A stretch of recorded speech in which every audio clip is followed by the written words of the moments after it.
तो देखिए आपका है क्या, हड़प्पा सभ्यता में आपका 7 बड़े स्थल है। कितने बड़े स्थल है? 7। पहला क्या बताया था? हड़प्पा। दूसरा क्या बताया था? मोहनजोदड़ो। तीसरा लोथल। और चौथा क्या जी? धोलावीरा। ठीक है, तो देखिए आपका है क्या, धोलावीरा की खोज कौन की है? जगपति जोशी। कौन की है? हाँ, तो धोलावीरा जो है चौथा स्थल है और इसकी खोज जो है कौन की है? जगपति जोशी की है। कब की है? 1967 में।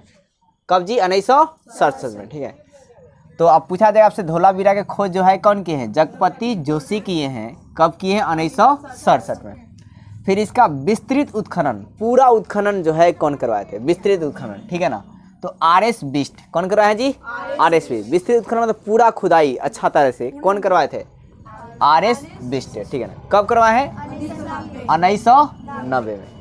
ठीक है, अब आगे देखिए इसकी स्थिति मतलब कहाँ पोजीशन है धोलावीरा। आपको धोलावीरा जाना है तब कैसे जाएंगे? सबसे पहले आपको जाना पड़ेगा गुजरात।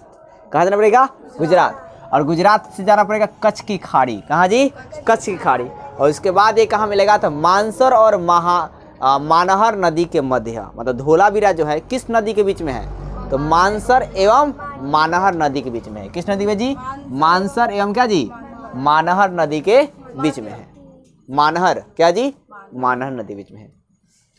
और क्षेत्रफल की दृष्टि से सिंधु घाटी सभ्यता का, ठीक है, क्षेत्रफल के दृष्टि से सिंधु घाटी सभ्यता का दूसरा बड़ा स्थल है। तो पूछा जाएगा सिंधु घाटी सभ्यता का दूसरा बड़ा स्थल का नाम क्या है? तो धोलावीरा है। और पहला का नाम क्या है? तो राखी गढ़ी। क्या है जी? हाँ, राखी गढ़ी। क्या नाम है पहला का? हाँ, पहला जो है ना हरियाणा का राखी गढ़ी। राखी गढ़ी कहाँ है? हरियाणा में है। हाँ, तो पूछा जाएगा सिंधु घाटी सभ्यता का सबसे बड़ा स्थल का नाम क्या है? तो राखी गढ़ी। वो कहाँ है जी? हरियाणा में। ठीक है, नहीं, सिंधु सभ्यता का तो धोलावीरा। ये क्या है? दूसरा बड़ा स्थल है। ठीक है, सिंधु घाटी सभ्यता का क्षेत्रफल दृष्टि से दूसरा बड़ा स्थल कौन सा है? तो धोलावीरा है। कौन है जी? धोलावीरा है। अब पहला कौन है? तो राखी गढ़ी है। कहाँ है? हरियाणा में। अब देखिए यहाँ से साक्ष्य क्या क्या मिले हैं। खुदाई जब हुआ है तो क्या क्या मिला हुआ है यहाँ से? तो पत्थर का बना जल कुंड मिला है। पत्थर का बना क्या मिला जी? जल कुंड मिले हैं।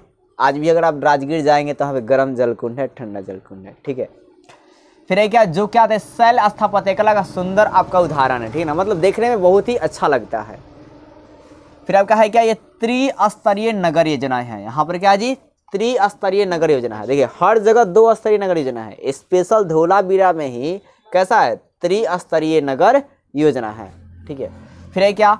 पत्थर पर चमकीला पालिश किया हुआ है। जब खुदाई हुआ तो क्या मिला? पत्थर था, उस पर क्या था? चमकीला पालिश हुआ था। फिर है क्या? एक भव्य इमारत स्टेडियम के अवशेष मिले हैं। क्या मिले हैं? एक भव्य इमारत क्या मिला है? स्टेडियम के ना। तो उस जमाने में भी मतलब लगभग 4000 वर्ष भी क्या जी? स्टेडियम का अवशेष मिला था। अब ये जानकारी नहीं थी कि उस स्टेडियम में क्रिकेट खेला जाता था कि क्या होता था।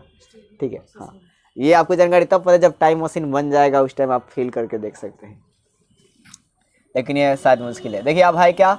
तो बताइए धोलावीरा में कोई दिक्कत है? तो धोलावीरा को शॉर्ट करने के बाद फिर से देखिए, धोलावीरा की खोज जो है जगपति जोशी 1967 में किए थे और इसका विस्तृत उत्खनन RS बिष्ट ने 1990 में किया। इसकी स्थिति गुजरात के कच्छ की खाड़ी में मानसर या मानसरहर नदी के बीच में है और यहाँ क्षेत्रफल दृष्टि से सिंधु घाटी सभ्यता का दूसरा बड़ा स्थल है। पहला जो हरियाणा का राखी गढ़ी है। फिर यहाँ से साक्ष्य क्या मिले? तो पत्थर के जलकुंड मिला है जो शैल उदाहरण मतलब बहुत अच्छा उदाहरण बताता है, पता चलता है। फिर त्रिस्तरीय नगर योजना मिलती है और पत्थर के चमकीला पालिश मिलता है और एक स्टेडियम का भी अवशेष मिलता है। अब है कालीबंगा। तो कालीबंगा का अर्थ क्या होता है? काले रंग की चूड़िया। क्या होता है जी? तो कालीबंगा का अर्थ क्या होता है? काले रंग की चूड़िया। आप ऐसे कि कालीबंगा शाब्दिक अर्थ जो होता है काले रंग की चूड़िया होता है। कालीबंगा के खोज कौन की है? अमलानंद घोष। कौन किया जी? अमलानंद घोष। कब किए हैं? 1953 में। कब किया जी? 1953 में किए हैं। फिर उत्खनन कर्ता कौन है? BK थापर। कौन है जी? BK थापर। कब किए हैं? 1960 में। फिर इसकी स्थिति कहाँ है? तो गुजरात में। कहाँ जी? G4 गुजरात पढ़ेंगे। ठीक है ना, गुजरात के हनुमानगढ़ जिला में।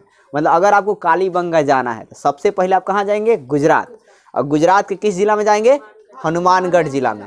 और ये किस नदी किनारे है? तो घग्गर नदी का इसका प्राचीन घग्गरा नहीं क्या जी? घग्गर नदी। ठीक है, घग्गर नदी। इसी का प्राचीन नाम था सरस्वती नदी। हाँ, और इसी नदी किनारे के बहुत ज़्यादा स्थल जो है आपका मिले थे, इसलिए सिंधु घाटी सभ्यता को सरस्वती नदी घाटी सभ्यता भी कहते हैं। अब यहाँ साक्ष्य क्या है, तो 7 वाहन कुंड, 7 हवन कुंड मिला है। क्या मिला जी? 7 गो हवन कुंड एक साथ मिला है, ठीक है ना। हवन समझते हैं ना। फिर है क्या, ऊँट की हड्डी मिली है। ऊँट देखे हैं, तो ऊँट का हड्डी कहाँ से मिला है, तो कहाँ से मिला जी? कालीबंगा से मिला है। कहाँ से मिला जी? हाँ, कंकाल टाइप का जो ना कालीबंगा से मिलेगा, याद रखिएगा। जूते हुए खेत के साक्ष्य, क्या जूता हुआ खेत का साक्ष्य कहाँ से मिला है? कालीबंगा से। चना और सरसों के साक्ष्य कहाँ से मिला है? कालीबंगा से मिला है।